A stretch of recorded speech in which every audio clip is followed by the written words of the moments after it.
Okay, तो आज हम कुछ और डिजीज़ेस बेसल गैंग्लियन से रिलेटेड डिजीज़ेस को हम डील करेंगे। हमने पार्किंसंस के लेक्चर में बेसल गैंग्लियन के बारे में डिस्कस किया था, तो उसी गैंग्लियन से रिलेटेड अदर कुछ मूवमेंट डिसऑर्डर्स को हम यहाँ पर डील करेंगे, जिसमें से सबसे पहला आज हम डील करते हैं कोरिया के बारे में। कोरिया, ओके, कोरिया भी एक तरह से बेसल गैंग्लियन में होने वाला डिसऑर्डर है, ठीक। और इसका मतलब होता है, कोरिया का मतलब होता है पर्पसलेस इनवॉलेंटरी मूवमेंट्स। ओके, सबसे बेसिक क्या चीज़ है? Purposeless involuntary movement. Korea disease में एक इंसान है, ये पर्सन है अगर, तो ये पर्पसलेस, बिना किसी पर्पस के अपने हाथ और पैर और सर यूं यूं यूं हिलाता रहेगा।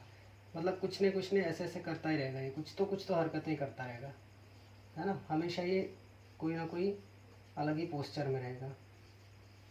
ये कोरिया का पेशेंट है इस तरह से, ठीक। पर्पसफुल इनवॉलेंट्री मूवमेंट, ये चाह के भी खुद को रोक नहीं सकता कि ये चाहे भी कि मैं रुक जाऊं, पर वो इनवॉलेंट्री मूवमेंट से होते ही रहते हैं। वो क्यों हो रहे हैं? क्योंकि इसके बेसल गैंग्लियन में प्रॉब्लम आ जाती है, ठीक। तो एक बार हम फिर से एक बार ब्रीफ में देख लेते हैं एक्चुअली में क्या होता है।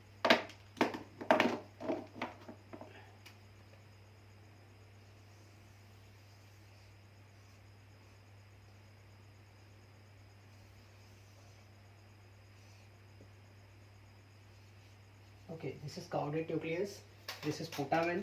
पोटामेन में globus pallidus externa, globus pallidus interna. इस पूरे को मिला करके क्या बोला गया था? Corpus striatum. ये पूरा मिला करके यानी यहाँ पर था अपना सब्सटेंशिया नाइग्रा, यहाँ पर था अपना थैलेमस, और इसके नीचे था अपना सब थैलेमस, ठीक। बेसल गैंग्लियन की डिटेल्ड स्टडी हमने पार्किंसंस डिजीज में करी है। यहाँ पर हम जनरली क्या क्या स्ट्रक्चर्स थे वो बताए, ठीक। ग्लोबस क्लाइडस, पोटामेन, काउडेट न्यूक्लियस, ये पूरा मिलाकर के क्या बनता है? Corpus striatum, okay.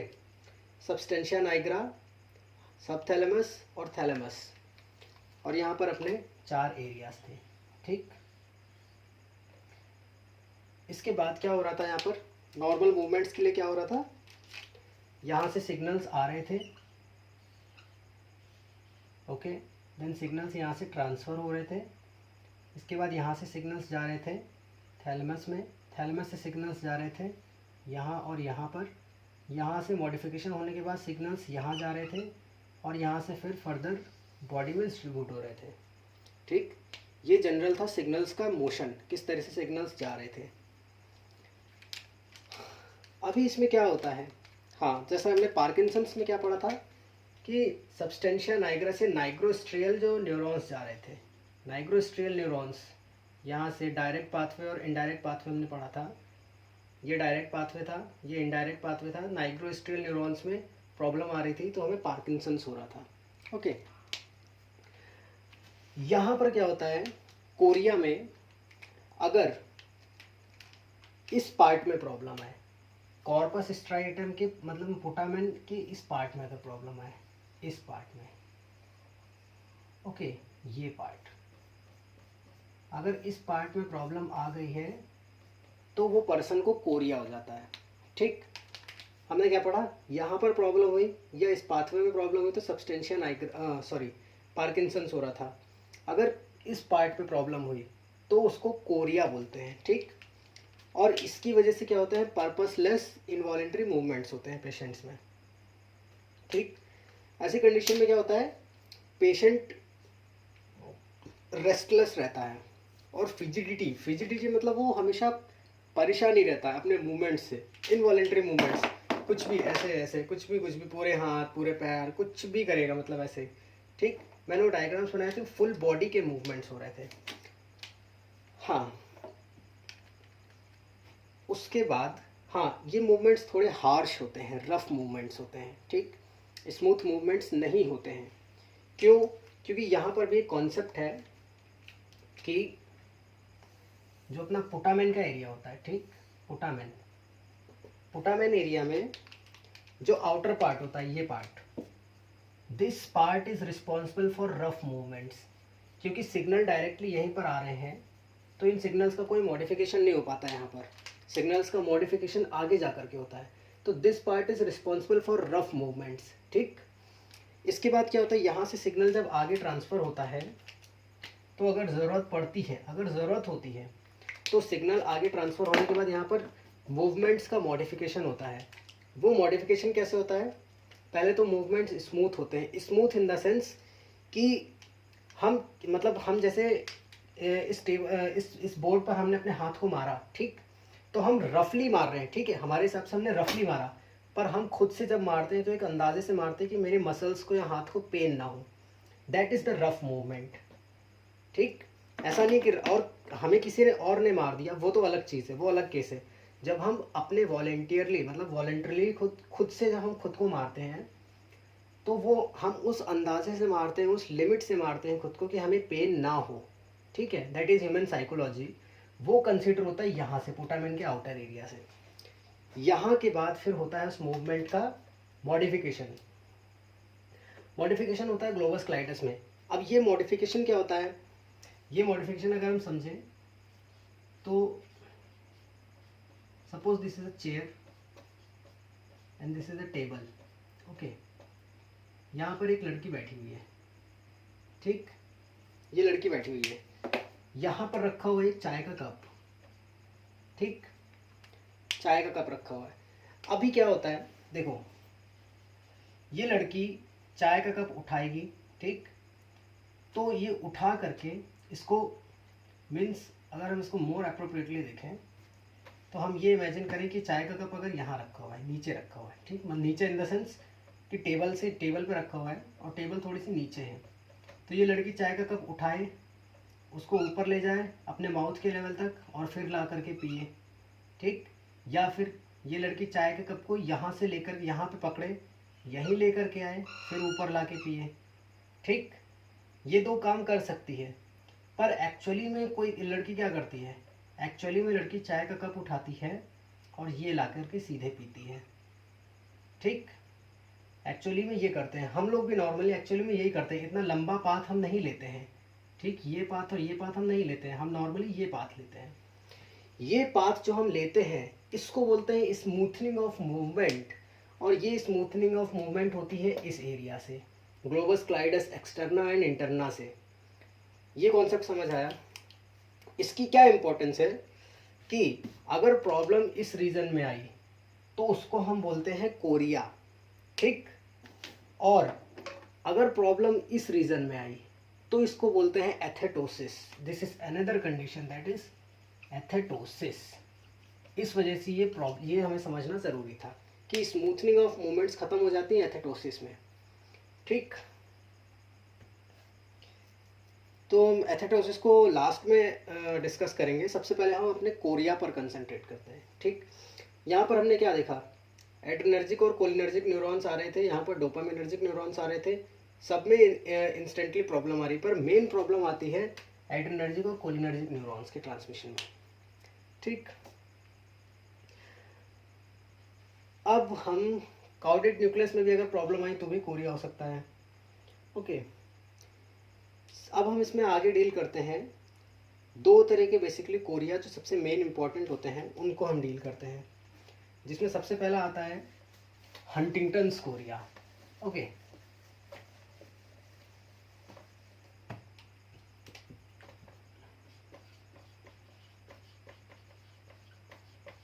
Huntington's Korea.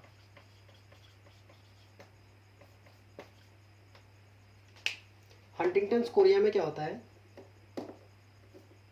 Huntington's Korea is a autosomal dominant degenerative disease, ठीक। सबसे पहले क्या बात बोली, ऑटोसोमल, ठीक। डोमिनेंट रिसेसिव नहीं होती, डोमिनेंट होती है, ठीक, डिजेनरेटिव डिजीज, ओके। इसमें क्या होता है, सबसे पहले तो characterise by this is characterise by behavioural disturbance, मतलब बिहेवियर में चेंज आता है, और डिमेंशिया और कोरिया के सिम्टम्स तो रहेंगे, मतलब इनवॉलेंट्री मूवमेंट्स एकदम, है ना। और इसका प्रिवेलेंस क्या देखा जाता है कि 1 लाख में से 1 लाख की पॉपुलेशन में हर 4 से 8 लोगों में हंटिंगटन्स कोरिया मिलता है, ठीक। 1 लाख में से 4 या 8 लोगों में। इसके बाद क्या होता है, बेसिकली इसके जो कंडीशन होती है उसमें होता ये है कि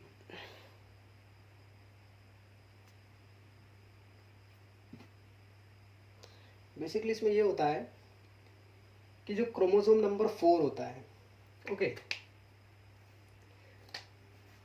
क्रोमोसोम नंबर 4, इस 4 नंबर के क्रोमोसोम पर ट्राई न्यूक्लियोटाइड रिपीट एम्प्लीफिकेशन हो जाता है। क्या होता है, ट्राई न्यूक्लियोटाइड, न्यूक्लियोटाइड की 3 चेन, ठीक, ट्राई न्यूक्लियोटाइड रिपीट एम्प्लीफिकेशन हो जाता है, ठीक। और वो भी कौन से न्यूक्लियोटाइड, न्यूक्लियोटाइड जानते हैं आप, जो 3-3 पेयर्स में होते हैं, like codons UAA CAG CUA, ठीक है, उनको बोलते हैं ट्राई न्यूक्लियोटाइड। तो क्या होता है, क्रोमोसोम नंबर 4 पर कुछ म्यूटेशंस आते हैं जिसकी वजह से tri nucleotide, that is CAG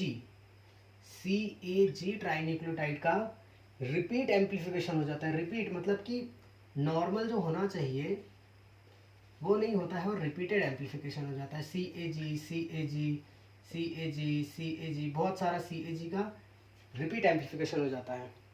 इस रिपीट एम्प्लीफिकेशन की वजह से क्या होता है, एक प्रोटीन का फॉर्मेशन हो जाता है। उस प्रोटीन का नाम होता है Huntington's protein, okay, Huntington's protein. अभी ये जो प्रोटीन होता है हंटिंगटन्स प्रोटीन, ठीक, ये हंटिंगटन्स प्रोटीन जाता है हमारा, जो हमारा पुटामेन एरिया था, ठीक, पुटामेन एरिया। इस पुटामेन एरिया पे यहाँ से न्यूरॉन्स आ रहे थे, ठीक, एड्रेनर्जिक और कोलिनर्जिक, और यहाँ से डोपामिनर्जिक न्यूरॉन्स, यहाँ से फर्दर आगे के गाबामिनर्जिक न्यूरॉन्स थे। तो इस पुटामेन पर आकर के ये हंटिंगटन्स प्रोटीन बाइंड हो जाता है यहाँ पर, ठीक, इसके यहाँ पर आकर के बाइंड हो जाता है। इसके बाइंड होने की वजह से ये जितने भी सिग्नल्स आ रहे हैं, ये सिग्नल इस इनहिबिटरी न्यूरॉन को नहीं मिलते हैं। इनहिबिटरी न्यूरॉन को नहीं मिलते हैं तो आगे के न्यूरॉन को करता है एक्टिव। आगे के न्यूरॉन एक्टिव होता है तो फंक्शन हो जाता है ओवर एक्टिविटी का, और पर्सन इनवॉलेंट्री मूवमेंट्स को परफॉर्म करता है ओवर एक्टिवली, ठीक, वो चाहता भी है रुकना तो भी नहीं रुक पाता। तो दिस इज हंटिंगटन्स कोरिया, ठीक है। इसके बाद क्रोमोसोम नंबर 4 का कॉन्सेप्ट हो गया। अब इसमें ऐसे पेशेंट्स में बिहेवियर में भी चेंज आता है normally, okay, behaviour changes like depression, anxiety. अब क्योंकि वो लगातार अपने हाथ पैर को मूव कर रहा है तो नॉर्मल है कि उसके अंदर डिप्रेशन, और कोई भी काम ही नहीं कर पाते ऐसे पेशेंट्स, तो डिप्रेशन और एंग्जाइटी वगैरह में चले जाते हैं, ठीक। बेसिक ट्रीटमेंट इसमें क्या देंगे हम, हंटिंगटन्स कोरिया के पेशेंट्स में नॉर्मल एंग्जाइटी वगैरह के लिए बेंजोडाइजेपिन्स दिए जाते हैं, साइकोलॉजिकल थेरेपी दी जाती है, और मूवमेंट के लिए टेट्राबेंजानिन है ना, और सबसे इम्पॉर्टेंट ड्रग होती है एमेंटाडीन, ठीक, या फिर वेल्पोरेट, एमेंटाडाइन या फिर वेल्पोरेट। इनका क्या काम होता है, ये बेसिकली इंक्रीज करते हैं डोपामिन को। हम इसकी फार्मेकोलॉजी में डीप में नहीं जाएंगे, वो हम पार्किंसंस की जब फार्मेकोलॉजी पढ़ाएंगे तब हम इसको डीप में डिस्कस करेंगे। Amantadine and valproate, sorry. Next इसके बाद सीडनहैम्स कोरिया, एक और आते हैं second chorea, that is Sydenham's chorea. अभी सीडनहैम्स कोरिया बेसिकली बच्चों में देखी जाती है, चिल्ड्रंस में, ओके। ये भी वो ऑटोसोमल डोमिनेंट डिसऑर्डर था, ये इम्यून मेडिएटेड डिसऑर्डर होता है, ठीक। और जिन बच्चों में रिमेटिक फीवर होता है,